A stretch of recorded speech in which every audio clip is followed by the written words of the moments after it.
Welcome to Between Two FARS. I'm Warnicki Miller, here once again with the legendary, magnificent Robert Tepfer. And we're just going to get more and more grandiose with these introductions, Bob. Wow. Today we're going to talk a little bit about the importance of the independence of your source evaluation team. Bob, why is independence important? Well, because you need to have the people be guaranteed that they're not influenced in some fashion. They may have a supervisor who may spell out specific requirements of what they need, but how they evaluate the proposals they receive belongs to them.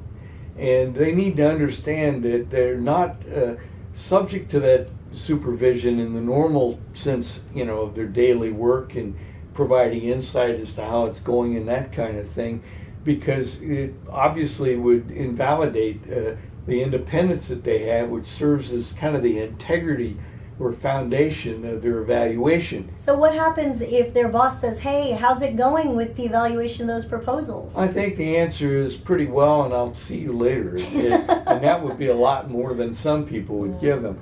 You do not want to have somebody from outside plant seeds, because if you do go to a mini trial before the GAO, that could be very much a question that's asked. Who'd you talk to about these evaluations? And what did they say? Hearsay evidence is very much admissible in those administrative hearings, and it can be a very awkward situation. I would routinely ask that if I were counsel for a contractor and wanted to in some fashion impeach the integrity of the board to kind of undo the role that they played.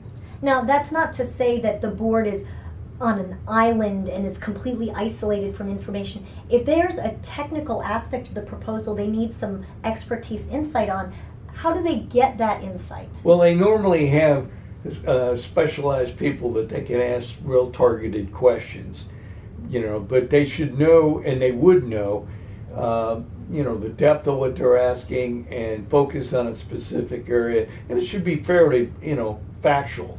It shouldn't be what do you think type questions. It would be how does this relate or that.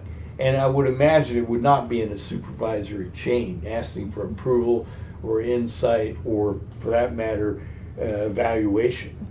Now, if they do get a technical write-up from an expert within NASA or from an ex officio, what do they do with that write-up? Do they just accept it as is, or is there another step in the process before it becomes a finding? Well, definitely they would have to evaluate it and factor it in and see if it answered the question, whether or not any follow-up questions, not take it as gospel, as it were, but put it in context. So they still do an independent evaluation Absolutely. Of this expert advice that they've requested. Absolutely, and it presumes that it was focused properly to begin with.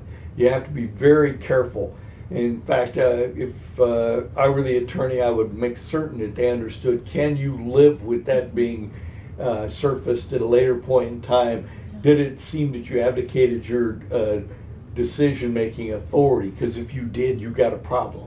Parading the horribles. Yes, and so they need to go over that question, make certain it does what it's supposed to do, no more, and that it does not give up the evaluation process. All right. Thank you, Bob. It's a great way of balancing the need for expert information while maintaining the independence of our source evaluation boards. Join us next time Between Two FARS.